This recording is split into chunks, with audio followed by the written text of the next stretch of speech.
আবার কষ্ট করতে হবে।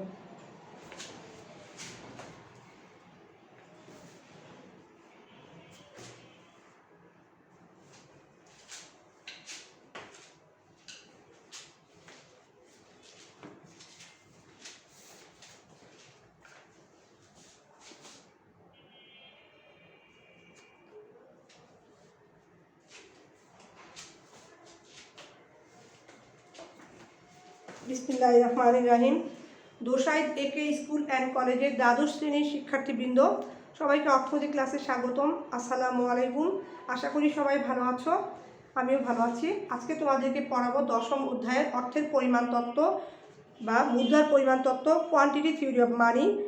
ইয়েল বিশ্ববিদ্যালয়ের ছাত্র ও পরবর্তীতে অধ্যাপক আরভিন ফিশার তার 1911 সালে তার পারচেজিং পাওয়ার অফ মানি গ্রন্থে অর্থের পরিমাণ ও অর্থের মূল্যের মধ্যে সম্পর্ক ব্যাখ্যা করতে গিয়ে যে বক্তব্য উপস্থাপন করেন তাই ফিশারের অর্থের পরিমাণ তত্ত্ব নামে পরিচিত। 1886 সালে সাইমন নিউকম তার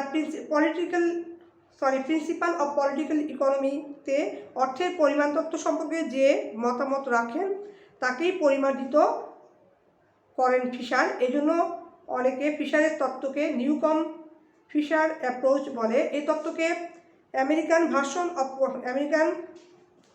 version of quantity theory of money বলা হয়। আবার অনেকে এই তত্ত্বকে ফুড কোয়ান্টিটি থিওরি বা old fashion quantity theory of money বলে। এখন ফিশারের অর্থের পরিমাণ তত্ত্বের মূল বক্তব্য হচ্ছে, ফিশারের মতে কোনো নির্দিষ্ট সময়ে অর্থের প্রচলন, গতি ও বাণিজ্যের পরিমাণ স্থির থাকলে অর্থের পরিমাণের সাথে দাম স্তরের সম্পর্ক সমানুপাতিক হবে, তবে দ্রব্যের দামের সাথে অর্থের মূল্যের সম্পর্ক হবে বিপরীত। অর্থাৎ সে অবস্থায় অর্থের পরিমাণ দ্বিগুণ হলে দাম স্তরও দ্বিগুণ হবে, কিন্তু অর্থের মূল্য হবে অর্ধেক। অর্থের যোগানের পরিবর্তনের সাথে দাম স্তরের উপর সরাসরি বা আনুপাতিক প্রভাব বিস্তার করে। এই অর্থের পরিমাণ তত্ত্বটি কতগুলো অনুমিত শর্তের উপর ভিত্তি করে গড়ে উঠেছে। যেমন, সমাজের দ্রব্য সামগ্রীর মোট চাহিদা ও মোট যোগানের মধ্যে সর্বদাই ভারসাম্য থাকে। 2 নম্বর পয়েন্ট হচ্ছে পূর্ণনিয়োগ অবস্থা বিদ্যমান, অর্থকে শুধু বিনিময়ের মাধ্যম হিসেবে বিবেচনা করা হয়। 4 নম্বর, অর্থের প্রচলন গতি স্বল্পকালীন সময় স্থির থাকে। 5 নম্বর অনুমিত শর্ত হচ্ছে মোট লেনদেনের পরিমাণ স্বল্পকালীন সময় স্থির থাকে। 6 নম্বর হচ্ছে দ্রব্যের দাম স্তর নিষ্ক্রিয় উপাদান হিসেবে বিবেচিত। এখন দেখো এই অর্থের পরিমাণ তত্ত্বের মূল বক্তব্যের গাণিতিক বিশ্লেষণ। মনে করি P = ফাংশন অফ M। এখানে P হচ্ছে দাম স্তর বা প্রাইস লেভেল, M হচ্ছে অর্থের পরিমাণ এবং F হচ্ছে ফাংশন বা নির্ভরশীলতার চিহ্ন। অন্তর্করণের সাহায্যে পরিবর্তন যদি বিবেচনা করলে দেখা যায় dp/dm হবে f.m > 0, অর্থাৎ এই চিহ্নটা ধনাত্মক, অর্থাৎ অর্থের যোগানের পরিবর্তন dm এর ফলে দাম স্তর dp এর সম্পর্ক ধনাত্মক বা সমমুখী দেখানো হয়েছে এখানে। এবং vm = gp বলে এখানে vm হলো অর্থের মূল্য আর g তে ফাংশন বা নির্ভরশীলতার চিহ্ন। পরিবর্তন বিবেচনা করে dvm/dp = g.p < 0 হয়, অর্থাৎ দাম স্তরের সাথে পরিমাণের সাথে অর্থের মূল্যের সম্পর্ক ঋণাত্মক বা বিপরীত। সুতরাং dp/dm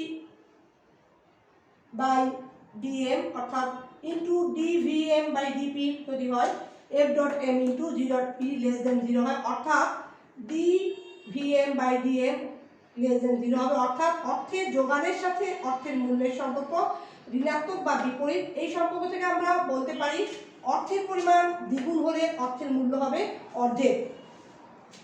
এই কথাটি অধ্যাপক আরভিন ফিশার তার প্রদত্ত মূল বক্তব্যে যে বলেছেন, উপস্থাপন করেছেন, সেখানে MB = PT। এখন এটা মুছে ফিশারের সমীকরণটা লিখি। ফিশারের বিনিময় সমীকরণ।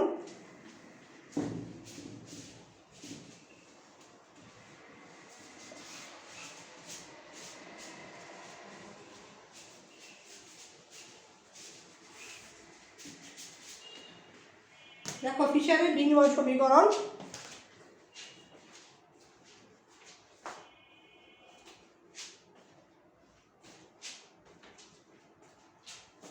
বিনিময় সমীকরণ ফিশারের বিনিময় সমীকরণ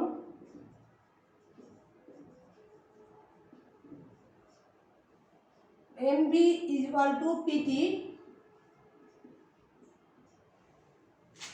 যেখানে M হলো মোট বিহিত অর্থের পরিমাণ, যেখানে M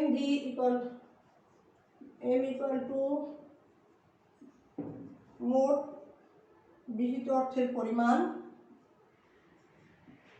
বিহিত অর্থের পরিমাণ,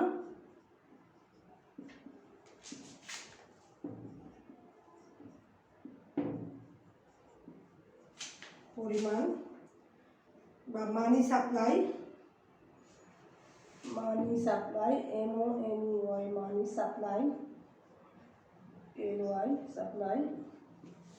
আর ভি হলো অর্থের প্রচলন গতি, অর্থাৎ ভেলোসিটি অফ মানি। ভি সমান অর্থের প্রচলন গতি। ভিতে হচ্ছে অর্থের প্রচলন গতি বা ভেলোসিটি অফ মানি, অর্থের প্রচলন গতি,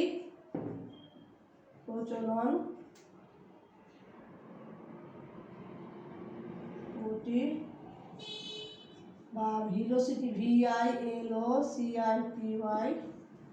velocity of money VELOCITY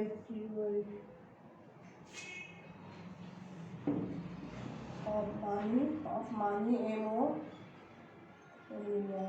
velocity of money. এবং পিটি হচ্ছে সাধারণ দাম স্তর বা প্রাইস লেভেল। পি = সাধারণ দাম স্তর বা প্রাইস লেভেল, সাধারণ দাম স্তর বা price level, PRICE, price level.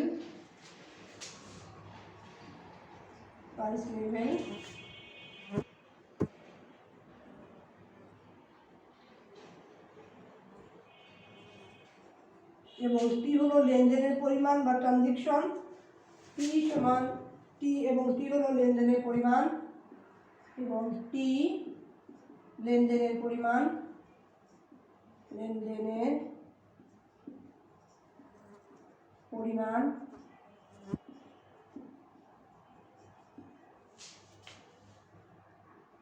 এক্ষেত্রে পরিমাণ বা ট্রানজ্যাকশন।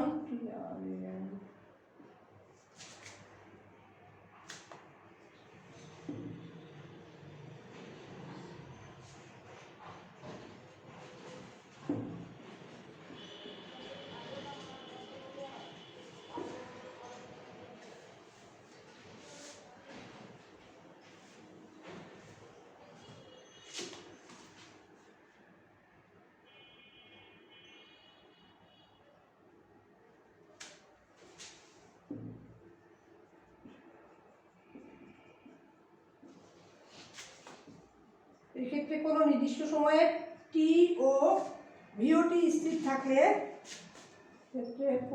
এক্ষেত্রে কোনো নির্দিষ্ট সময়ে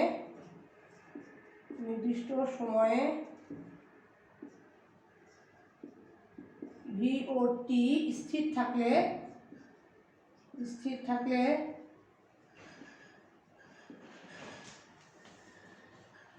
এম এর সাথে পি এর সম্পর্ক হয় সমানুপাতিক। তাহলে এম এর সাথে, অর্থাৎ এম হচ্ছে অর্থের পরিমাণ বা অর্থের যোগান, এম এর সাথে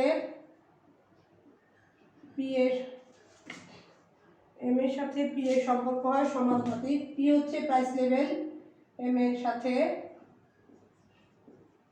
পি এর সম্পর্ক হয় সমানুপাতিক। পি এর সম্পর্ক হয় সমানুপাতিক।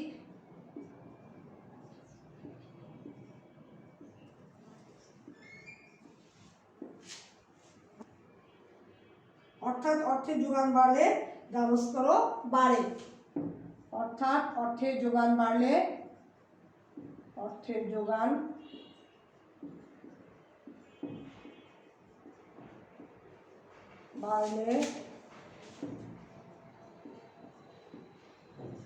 দাম স্তর বাড়ে। 12।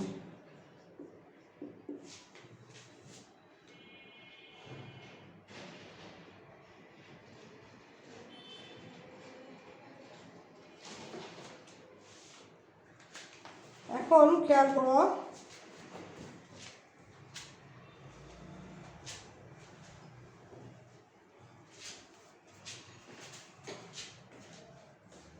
এখন এখানে অর্থের চাহিদা বা ডিমান্ড অফ মানি, পিটি হচ্ছে অর্থের চাহিদা, অর্থাৎ ডিমান্ড অফ মানি বা অর্থের চাহিদা। এখন অর্থের চাহিদা ফিশারের মতে অন্যান্য দ্রব্য সামগ্রীর মতো অর্থের মূল্য এর চাহিদা ও যোগানের দ্বারা নির্ধারিত। অর্থাৎ ফিশার বলেছেন যে অন্যান্য দ্রব্য সামগ্রীর মতো অর্থের মূল্য এর চাহিদা ও যোগানের দ্বারা নির্ধারিত হয়। অর্থের চাহিদা বা demand of money is equal to PT. অর্থাৎ এই পিটি হচ্ছে অর্থের চাহিদা। আর তাহলে অর্থের চাহিদা কাকে বলে? কোনো নির্দিষ্ট সময়ে কি পরিমাণ অর্থের চাহিদা হবে তা লেনদেনকৃত দ্রব্যের পরিমাণ ও দামের উপর নির্ভর করে। অর্থাৎ কোনো নির্দিষ্ট সময়ে কি পরিমাণ অর্থের চাহিদা হবে তা নির্ভর করে নির্ধারিত লেনদেনকৃত দ্রব্যের পরিমাণ ও দামের উপর নির্ভর করে কোনো নির্দিষ্ট সময়ে। সুতরাং লেনদেনকৃত দ্রব্যের পরিমাণকে টি এবং দাম পি দ্বারা গুণ করলে কোনো একটি নির্দিষ্ট সময়ে অর্থের চাহিদা পাওয়া যায় পিটি। অর্থাৎ লেনদেনকৃত দ্রব্যের পরিমাণ টি এবং দাম পি দ্বারা গুণ করলে পাওয়া যায় অর্থের চাহিদা। আর অর্থের যোগান বা সাপ্লাই অফ মানি এমভি, এখানে ভি হবে, এমভি হচ্ছে অর্থের চাহিদা, এমভি ইকুয়াল টু পিটি। এখানে এমভি হচ্ছে অর্থের চাহিদা, পিটিতে অর্থের চাহিদা এবং এমবিতে অর্থের যোগান। তাহলে অর্থের যোগান কাকে বলে? অর্থের যোগান বলতে কোনো নির্দিষ্ট সময় দেশে প্রচলিত মোট অর্থের পরিমাণকে বোঝায়।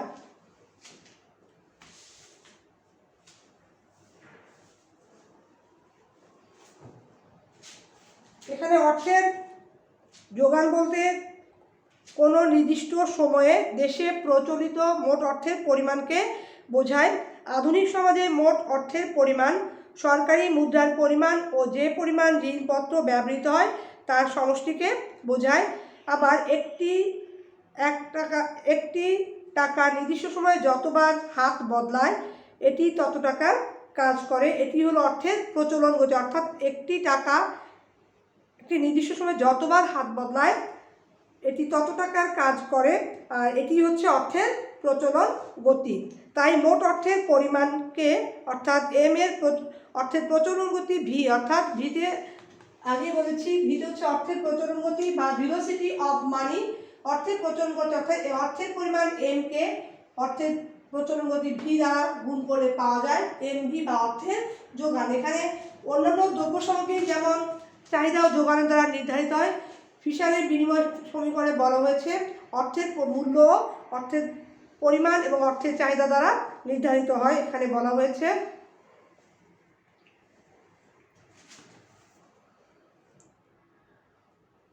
তাহলে বিনিময় সমীকরণের প্রসারণ আধুনিক অর্থনীতিতে অর্থের যোগান বলতে কেবলমাত্র কাগজি ও ধাতব মুদ্রার পরিমাণকে বোঝায় না, ব্যাংকের চলতি ও সৃষ্ট আমানত বা ঋণ ও অর্থের যোগান অন্তর্ভুক্ত এখানে। তাহলে পরবর্তীকালে ফিশার তার এই বিনিময় সমীকরণটিকে পরিশোধিত করে বা সংশোধন করে একটি রূপ প্রকাশ করেন। পিটি ইজ ইকুয়াল টু, নতুন রূপ প্রকাশ করেন, PT is equal to MV plus M dot V dot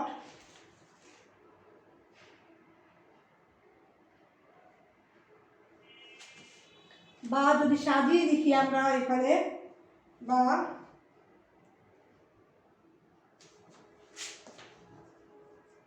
MV plus M dot এখানে ভি ডট পিটি দিয়ে যদি এভাবে লিখি যদি দেখা যায় যে অর্থাৎ এখানে এম ডট দিয়ে হচ্ছে ব্যাংক সৃষ্ট অর্থের পরিমাণ, এম ডট হচ্ছে ব্যাংক অর্থের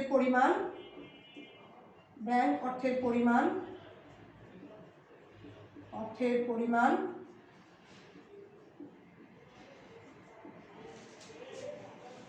এবং বি ডট হচ্ছে ব্যাংক অর্থের প্রচলন গতি বা ভেলোসিটি অফ মানি, তা বিতে ছিল। ব্যাংক অর্থের প্রচলন গতি, ব্যাংক অর্থের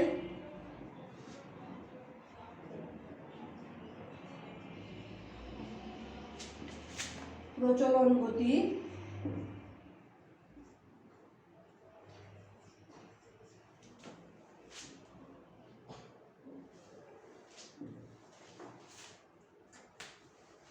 অর্থাৎ তার মতে ফিশারের মতে, এখানে তার মতে বলতে এখানে ফিশারের মতে বোঝানো হচ্ছে, ফিশারের মতে অন্যান্য উপাদান স্থির থাকলে অর্থের পরিমাণ এম ও এম ডটের যে হারে পরিবর্তন হবে দামের স্তর একই হারে পরিবর্তিত হবে, ফিশার বলেছেন।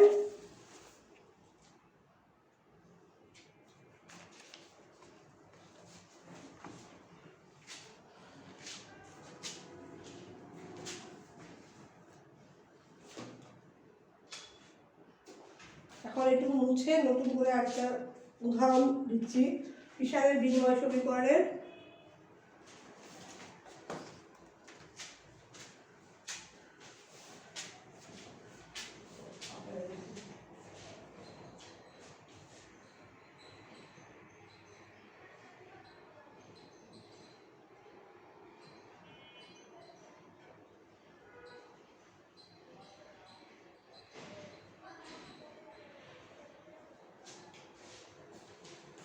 দেখো এখানে একটু বুঝে আবার লিখি, উদাহরণটা লিখি। দেখো পর্যায় আর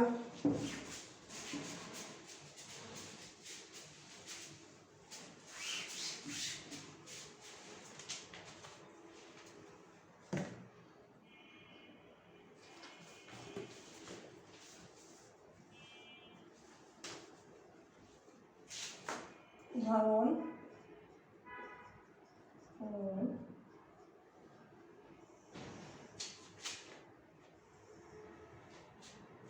পর্যায়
ডট বি ডট বাই টি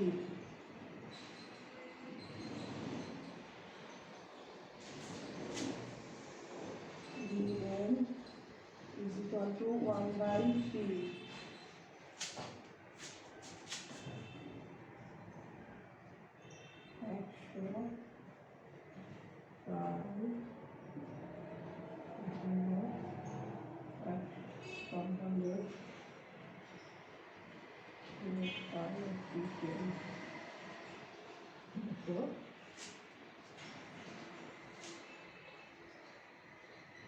দেখো প্রাথমিক পর্যায়ে এম অর্থাৎ অর্থের পরিমাণ বা অর্থের যোগান যখন 100, এখানে তখন ভি বা ভেলোসিটি অফ মানি বা অর্থের প্রচলন গতি 5, অর্থাৎ একটা নির্দিষ্ট মূল্য যতবার হাত বদলায় তত ওই মুদ্রাটি তত টাকার কাজ করে, এটাকে বলা হয় অর্থের প্রচলন গতি। আর এম ডট ব্যাংক অর্থের পরিমাণ 100 বা 100, আর এম ভি ডট এটা হচ্ছে ব্যাংক অর্থের প্রচলন গতি ভি, আর টি লেনদেনকৃত পরিমাণ স্থির। আগেই বলা হয়েছিল যে যদি বাণিজ্যের পরিমাণ এবং লেনদেনকৃত অর্থের পরিমাণ স্থির থাকে তাহলে দেখা যায় যে অর্থের পরিমাণ যে হারে পরিবর্তিত হয় নামস্ত্র সেই একই হারে পরিবর্তিত হয়। অর্থাৎ এখানে তাহলে আমরা পিটি পেয়েছিলাম অর্থের চাহিদা, এখানে পিটাকে নামস্ত্র বেগজটি দিয়ে ভাগ করা হয়েছে। এখন তাহলে আমরা এখানে কিভাবে পাবো এমভি, অর্থাৎ এম গুণ ভি। এমভি আগেই বলা হয়েছিল অর্থের পরিমাণকে অর্থের প্রচলন অনুযায়ী গুণ করলে অর্থের যোগান পাওয়া যায়। তাহলে এখানে ডাইরেক্ট আমরা লিখে দিব এম ইন্টু ভি কত 5, আর 100 গুণ করলে 500, 5 থেকে 500 হয়, যোগ 500 যোগ এম ডট ভি ডট গুণ হবে 5 গুণ 100, 5 থেকে 5 আর 0 500। টি হচ্ছে আমাদের 10, এখানে মান বসিয়ে দিলাম। এখন দেখা যাচ্ছে এটা ভাগ করলে কত দাঁড়ায়, এখানে ইজ ইকুয়াল টু 100 দাঁড়ায়। কীভাবে 500 যোগ করলে 1000 বা 1000 হয় এখানে। তাহলে আমি ভাগ করে দেখাচ্ছি, 1000 ভাগ হবে 10, ভাগ করলে 10 10 100, অর্থাৎ এখানে 100 হবে। অর্থাৎ পিতে হচ্ছে আমাদের প্রাইস লেভেল বা দাম স্তর, এখানে 100 পেলাম প্রথম পর্যায়ে পেলাম 100। এখন আমরা ভিএম বা প্রাইস লেভেল দাম স্তর কীভাবে পাবো, পি এর মান আমরা পেয়েছি 100, 100, তাহলে ভিএম ইকুয়াল টু 1/p কত হবে আমাদের, ভিএম ইকুয়াল টু হবে 1/p সমান হবে 1/100, অর্থাৎ এখানে দাম স্তর হলো ইজ ইকুয়াল টু 00.01, অর্থাৎ এখানে এটা হলো দাম স্তর। এখন দ্বিতীয় পর্যায়ে যখন অর্থের পরিমাণ দ্বিগুণ হলো, অর্থাৎ 200 হলো, এখানে এটা স্থির, এখানে অর্থের ব্যাংক অর্থের পরিমাণ দ্বিগুণ হলো, এটাও স্থির, এখানে লেনদেনকৃত অর্থের পরিমাণ স্থির। তাহলে প্রাইস লেভেল কত হবে আমাদের, পি এর মান কত দাঁড়ায়, অর্থাৎ দ্বিগুণ হলে 5 গুণ 200, অর্থাৎ 5 গুণ 10 1000 বা 1000 যোগ 1000। কীভাবে, এই 5 আর 200কে গুণ করলাম। এখন টি এর মান স্থির, 10 দিয়ে ভাগ করলে হয়, অর্থাৎ 200 হয় এখানে মান। এখানে খেয়াল করে অর্থের পরিমাণ দ্বিগুণ হলে আমাদের এখানে অর্থের পরিমাণ দ্বিগুণ হয়েছে, দাম স্তরও দ্বিগুণ হয়েছে। এখানে অর্থের পরিমাণ কত 200, দাম আগে অর্থের পরিমাণ ছিল 100, দাম স্তরও 100 ছিল। এখন অর্থের পরিমাণ দ্বিগুণ হলে দাম স্তরও দ্বিগুণ হয়, আমরা দেখতে পাচ্ছি, অর্থাৎ 200 হয়েছে। এখন অর্থের মূল্য আমরা দেখি কি দাঁড়ায়। অর্থের মূল্য দ্বিতীয় পর্যায়ে ভিএম ইকুয়াল টু কত দাঁড়ায়, 1/p ইজ ইকুয়াল টু 1/200, অর্থাৎ 00.5, অর্থাৎ এখানে অর্ধেক হয়ে গেল না, অর্থাৎ 5, অর্থাৎ অর্থের মূল্য অর্ধেক, অর্থাৎ দাম স্তর অর্থের পরিমাণ দ্বিগুণ হলে দাম স্তরও দ্বিগুণ হয়, কিন্তু অর্থের মূল্য হবে অর্ধেক, আমরা গাণিতিক বিশ্লেষণও দেখতে পাচ্ছি। এখন তৃতীয় পর্যায়ে অর্থের মূল্য যদি দ্বিগুণ হয়, অর্থাৎ অর্থের মূল্য যদি অর্ধেক হয়, দাম স্তরও অর্ধেক হবে, কিন্তু অর্থের পরিমাণ হবে দ্বিগুণ। এখানে অর্থের পরিমাণ যদি 50 টাকা হয়, অর্থাৎ এখানে 100 অর্ধেক হয়ে গেল, এখানেও 50 ধরি, 50, এটা স্থির। পি প্রাইস লেভেল কত হয়, অর্থের পরিমাণ অর্ধেক করে দাম স্তরও অর্ধেক হবে, অর্থাৎ 5 5 25, 250 যোগ 250, অর্থাৎ এখানে ব্যাংক অর্থের পরিমাণ 50 আর ব্যাংক সৃষ্ট প্রচলন গতি 5, 5 5 25, আর এখানে হবে স্থির 10 ইজ ইকুয়াল টু কত দাঁড়ায়, এখানে 500 আর 50 হয়, আর ভ্যালু অফ মানি কত হয়, ইজ ইকুয়াল টু 1/p সমান 1/50 সমান হয় কত, 00.02। অর্থাৎ আমরা এখানে দেখতে পাচ্ছি যে অর্থের পরিমাণ যদি অর্ধেক হয়, দাম স্তরও অর্ধেক হয়ে যায়। অর্থের পরিমাণ 50, অর্থাৎ অর্থের পরিমাণ এবং দাম স্তরের সাথে সমানুপাতিক সম্পর্ক আমরা গাণিতিক বিশ্লেষণে দেখতে পাচ্ছি। অর্থাৎ অর্থের পরিমাণ যদি দ্বিগুণ হয়, দাম স্তরও দ্বিগুণ হবে। প্রাথমিক পর্যায়ে অর্থের পরিমাণ 100, দাম স্তর বা প্রাইস লেভেলও 100, অর্থের পরিমাণ দ্বিগুণ হয়ে 200 হয়েছে, দাম স্তরও 200 হয়েছে। কিন্তু অর্থের মূল্য যদি দ্বিগুণ হয়, অর্থের পরিমাণ দ্বিগুণ হলে দাম স্তর দ্বিগুণ হয়, কিন্তু অর্থের মূল্য হয় অর্ধেক। আবার অর্থের পরিমাণ অর্ধেক হলে দাম স্তরও অর্ধেক হয়, এখানে 100 অর্ধেক 50, অর্থের পরিমাণ 50, দাম স্তরও 50, অর্থাৎ অর্থের পরিমাণ অর্ধেক হলে দাম স্তর অর্ধেক হয়, কিন্তু অর্থের মূল্য হয় দ্বিগুণ। এখানে বিপরীত সম্পর্ক, অর্থাৎ দেখতে পাচ্ছি অর্থের পরিমাণের সাথে দাম স্তরের সমানুপাতিক সম্পর্ক বা সমমুখী সম্পর্ক, কিন্তু অর্থের মূল্যের সাথে অর্থের পরিমাণের বা দাম স্তরের বিপরীত সম্পর্ক আমরা গাণিতিক বিশ্লেষণের সাহায্যে দেখতে পাচ্ছি।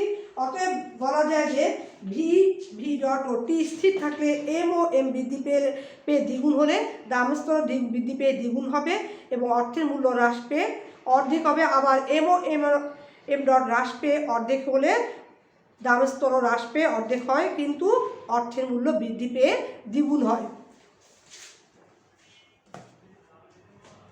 এখন চিত্রের সাহায্যে বোঝাবো, এই গাণিতিক বিশ্লেষণটা এই চিত্রের সাহায্যে তোমাদেরকে আমি এখন বোঝাবো। দেখো, এটা মুছে ফেলি,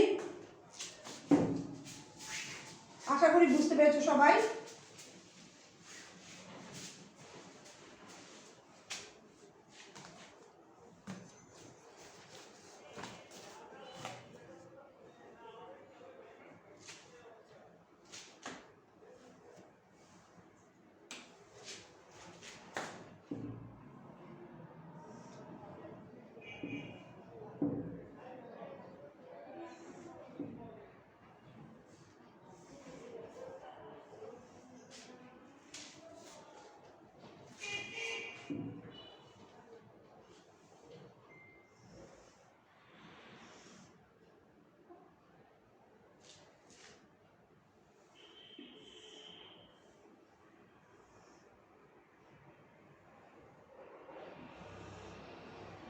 কালি শেষটা শেষকালে কালি নেবে।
এই চিত্র হচ্ছে বিচিত্র।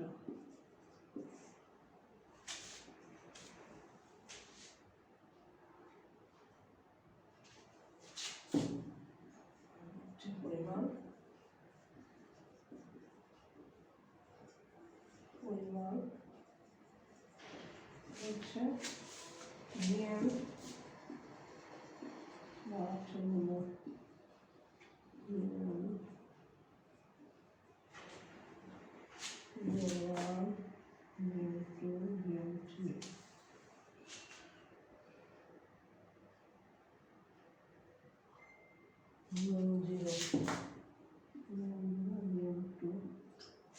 আচ্ছা, এখানে M2 মূল্য M2 M0 আর এখানে হবে M0 M2 M1।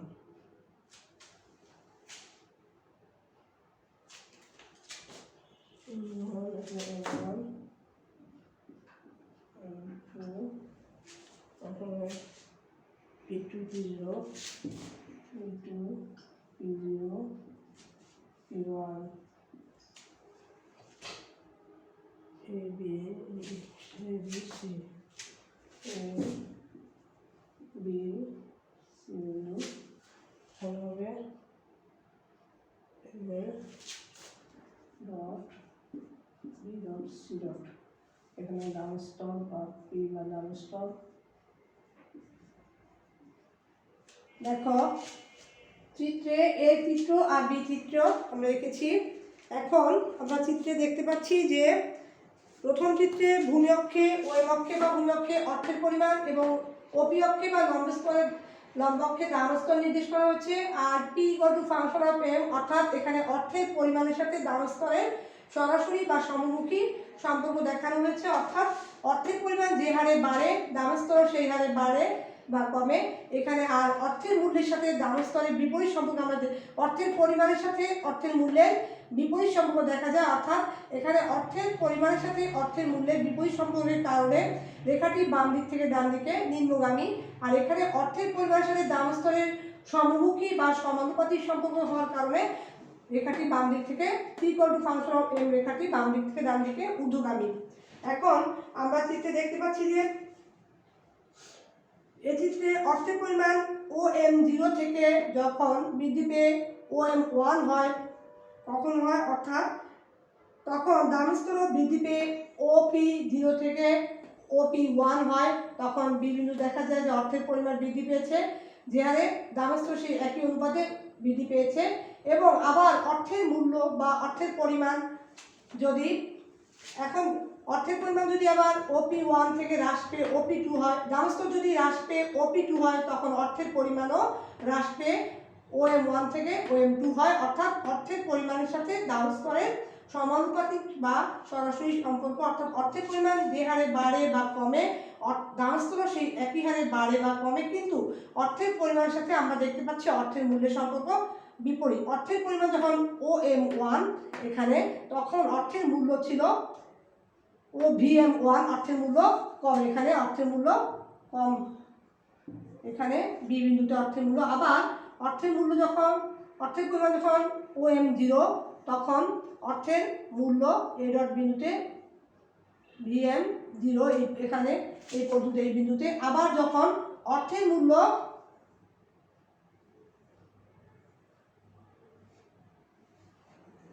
যখন অর্থের পরিমাণ হ্রাস পেয়ে যখন ওএম 2 হয়েছে তখন অর্থের মূল্য বৃদ্ধি পেয়েছে ভিএম 2 তে সি ডট বিন্দুতে আমরা দেখতে পাচ্ছি। কিন্তু এখানে সি বিন্দুতে অর্থের পরিমাণ হ্রাস পেয়েছে এবং দাম স্তরও হ্রাস পেয়েছে, কিন্তু দাম স্তর অর্ধেক হলে অর্থের পরিমাণও অর্ধেক হয়, কিন্তু অর্থের মূল্য দ্বিগুণ, অর্থের মূল্য এখানে বেড়ে গেছে আমরা দেখতে পাচ্ছি চিত্রে লক্ষ্য করা যায়।